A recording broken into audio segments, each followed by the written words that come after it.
Hello, and welcome back to another episode with Elizabeth on Elizabeth's channel, the show that brings you fine arts updates, not just in South Africa and the pop cultural landscape, but in this world at large. Today, we are in conversation with South African artist Joy. We're so honored to have you here today, Joy. Thank you so much for joining us. It's really amazing to have you here. We know you're very busy and we appreciate your time. So I'm just going to jump right into it. Can you give me a brief introduction to who you are? Hi. As you all know, I don't really give many interviews, but Marcia asked. And Marcia's pretty much interviewed most of South Africa's big artists, even international artists. She's interviewed Wolfgang Tillmans, so here I am. Who am I? Joy. My name is Joy. I'm a fine artist. I haven't been around for a very long time. I went through a rebirth recently, you see. So I'm only a few months old. I'm 7 months old. I was born in December 2020. Not the greatest time to be born. What do you do and what is your work about? Yeah.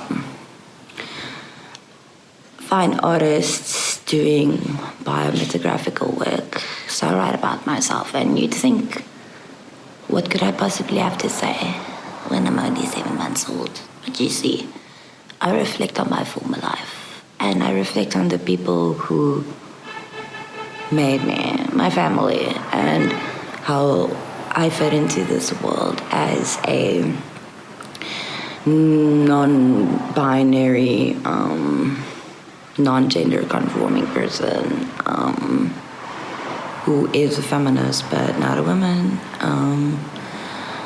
So it's all about my experiences. I do paintings, I do drawings, I do photography, I do video work. And it's all biometagraphical, in the same vein as Audrey Lorde, who inspires my work greatly. What are you currently working on? What am I currently working on? Currently, I am creating a feeling book. My feeling book is the greatest project that I have recently made public, I think, because my feeling book is something that I have been working on since I was born. And I mean that before I became Joy. I mean, my former self as well has always kept the feeling book, because the feeling book originally is a diary. So it was made to never really be seen by anyone. So it's vulnerable, it's honest, because it's supposed to be secret. It's coveted, much of it, and I think a lot of it is a scripted language as well.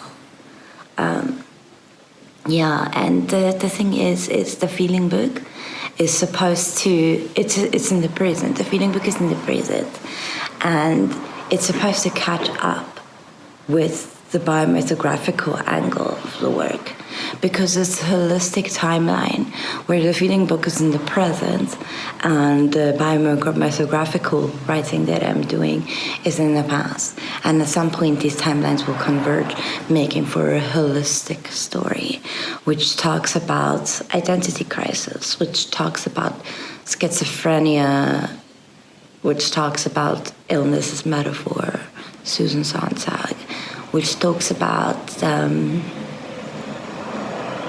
finding out who you really are and who you are outside of who people want to make you be. For me, people wanted to make me be a woman. People wanted to make me be an Afrikaans white woman who gets married young, who has a family, who marries a white man. And I have absolutely rejected all of the gender norms as well as cultural norms that has been shoved upon me in my life. Considering myself a disobedient body and a feminist killjoy, as a mom, what I do. has stated. Can you describe your artistic process? My process relies heavily on research because I see research as methodology. My literature review for my thesis is so long. It's just like a textbook, 200 pages. But I'm nothing without my research, because how can I make if I do not know what was before me? And I learn from stories as a storyteller myself. And archives, I consider myself an archive cannibal. That's where I fish from. And popular culture, of course. And then does your influence come from? And then my big influences, my theorists, Sarah Ahmed, Susan Sontag, Audre Lorde. I would be nowhere without Audre Lorde.